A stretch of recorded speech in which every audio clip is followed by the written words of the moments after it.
Hello my friends, it's Chris here from the School of Embodiment, and today I'm going to talk about 3 ways in which you can use anxiety to awaken spiritually. Now there's a reason why having anxiety, suffering from anxiety, is very often a catalyst to spiritual awakening. The anxiety sufferer naturally becomes very, very conscious, very, very aware that it's the thoughts moving through the head which is causing their suffering. They become very aware of the inner workings of the mind. Because if you're suffering from anxiety, you know that you have this mind that's beating you up. So for this reason, the anxiety sufferer is already at an advantage in terms of spiritual awakening, because there is already a greater level of awareness of the inner workings of the mind-body mechanism. It's obvious to somebody who's been suffering from anxiety for many years that there is a link between the feelings in the body and the thoughts within the mind. And it's obvious that it's these fearful thoughts moving through the mind which aren't really true, which are causing suffering. The other reason that the anxiety sufferer is closer to awakening is because they are suffering. And that suffering doesn't just come at times. That suffering is an everyday occurrence for somebody who's suffering from anxiety, especially if it's intense. And it is suffering, psychological suffering, which produces the motivation for one to awaken. Because it becomes too difficult to live with this mind telling you stories of fear that are not true. And the only solution to that is to go beyond that. So that brings me on to the 3 ways in which you can use anxiety to awaken spiritually. The motivation is already there. The suffering is already there. But how can you use this suffering in order to awaken to a deeper sense of what you are, to a deeper sense of your own being? How can you use what is really not peaceful to discover the peace and joy that lie at the heart of experience? Well, the number 1 way that I usually teach people with anxiety if they first come to this is that when you notice that an anxiety reaction is happening within the body and within the mind, can you see clearly that there is a link between the thoughts moving through the head and the emotional reaction that is happening within the body? So if there are thoughts moving through the head which are fearful, there will be a corresponding emotion of fear arising within the body. The feelings within the body will be matching the frequency of the thoughts within the mind. And this vicious cycle of thinking, feeling is created. And that is what we call suffering from anxiety. Feeling fear in the body, creating thoughts in the mind, and being caught in this sort of hell world of suffering fear in the mind.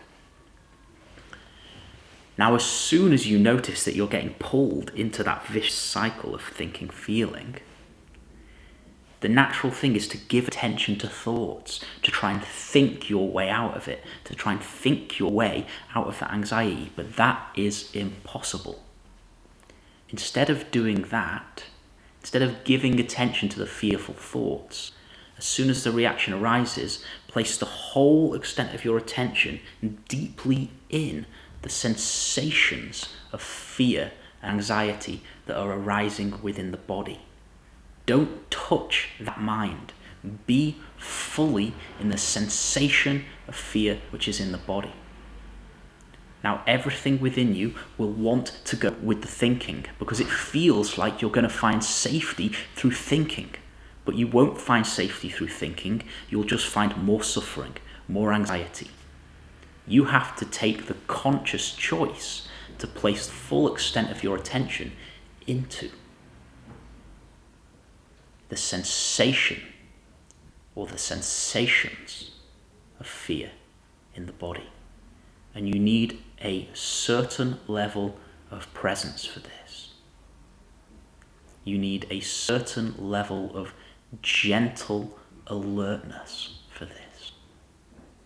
You stay gently alert with attention in the feeling. And what happens when you place the full extent of your attention into the feeling in the body? You come out of that mind.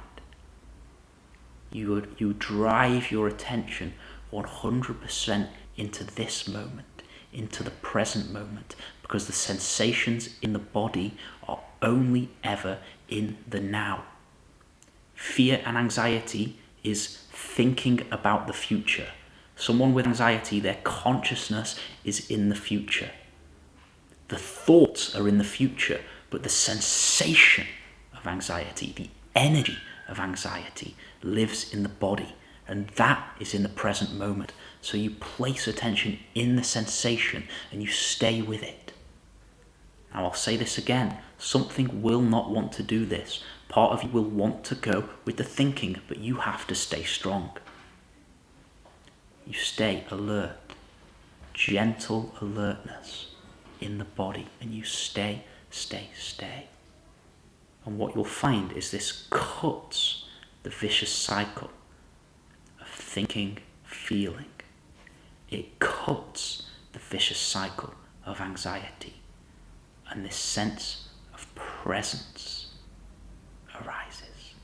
This sense of peace arises.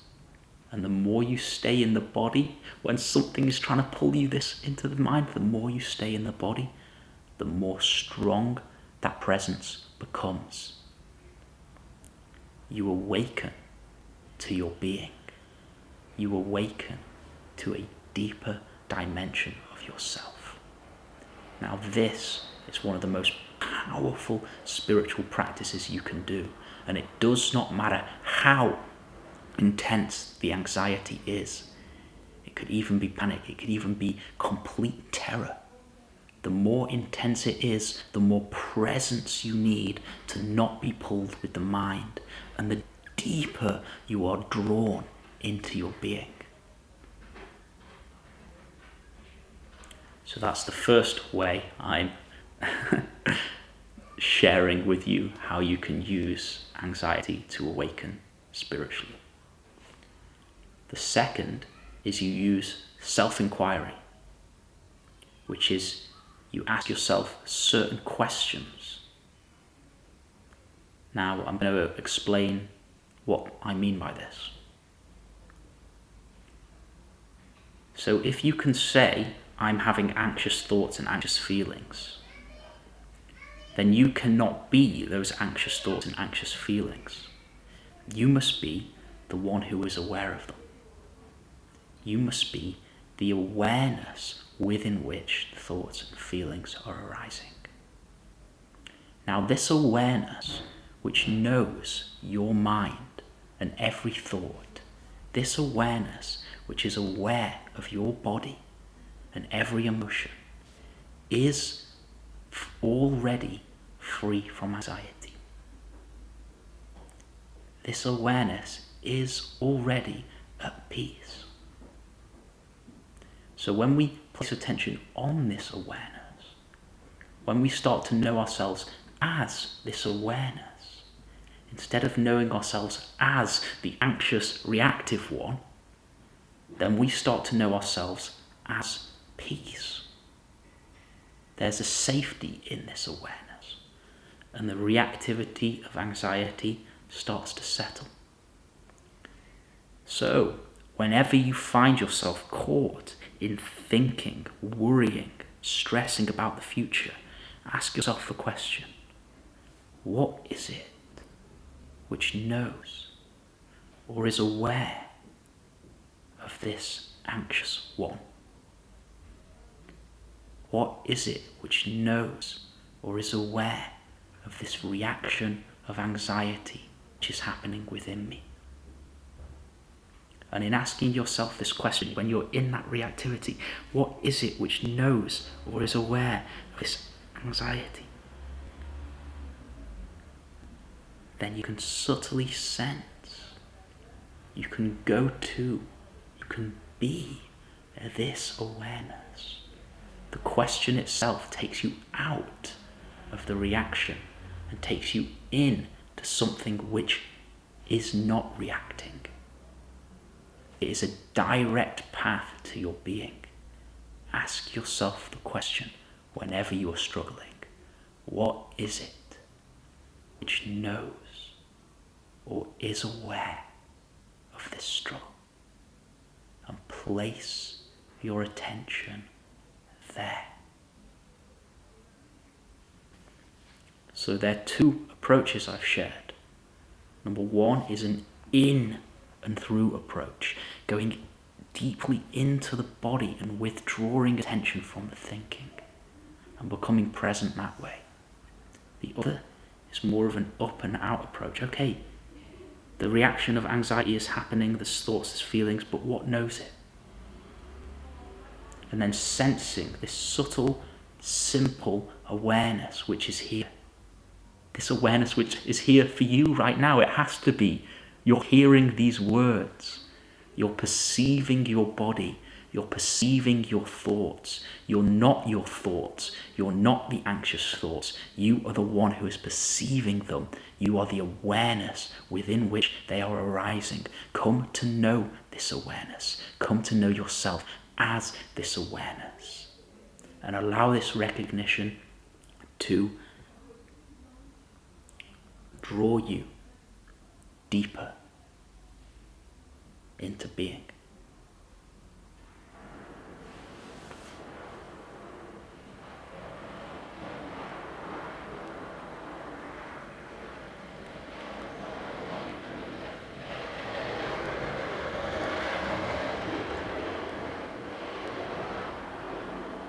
The third way in which you can use anxiety in order to awaken spiritually, in order to discover the goodness of being, is anxiety brings a certain pressure in the nervous system. It brings a certain stress in the nervous system. If you're somebody who reacts all day to little things, then there is a certain level of stress and tension in the nervous system. And the more you get in touch with your body, the more you will see that there's this holding in the nervous system. There's fear in the body, and the body is literally holding like this. Now, if you get a sense of that holding in the nervous system, then don't try to change it. Allow yourself to hold on as tightly as you are. And can you be just a little bit softer than that holding? Can you, awareness, allow yourself, allow your heart to be just a little bit softer than your anxious self? Your anxious self is like this. And when we try and fix it, we make it hold on even more. Trying to fix the anxiety only makes it hold on more because it creates more resistance. And the issue is the resistance. So let yourself resist. Let yourself be like this. Let the anxious body and mind be like this. But can you, awareness, open and soften?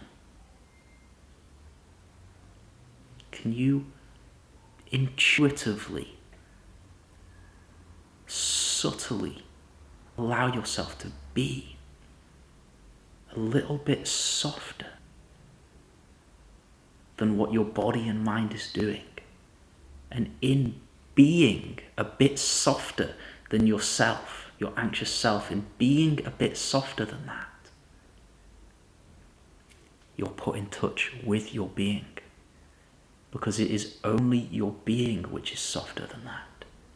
You don't have to change the anxiety in this method. You don't have to stop any thoughts. You don't have to change anything. But you be a little bit softer than it. And what you may find is that in softening your heart, in opening your heart, in the midst of the anxiety, that you are put in touch with a quieter, deeper sense of yourself. And then the body and mind starts to correspond to this new frequency. The body and mind start to soften, start to become like what you are being within it. So instead of being an anxious self holding on, be softness. A gentle quality of softness in the midst of your experience. So there we go. I've given you 3 ways in which you can use anxiety to awaken spiritually. All 3 are very powerful within their own right. For some of you, you'll resonate with the first method. Some of you will resonate more with the second. And some of you, probably less of you, will resonate with the third. But each one is very powerful within its own right. So take what resonates with you and practice it.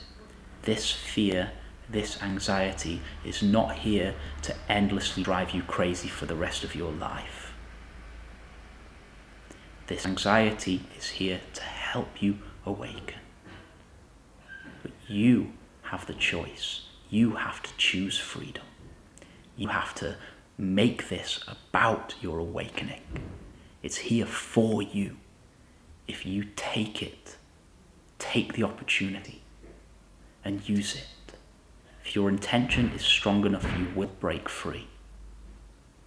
If your intention for freedom is strong enough, you cannot not break free. You will break free. The power is in your hands. Take your power back from that mind. Take your power back.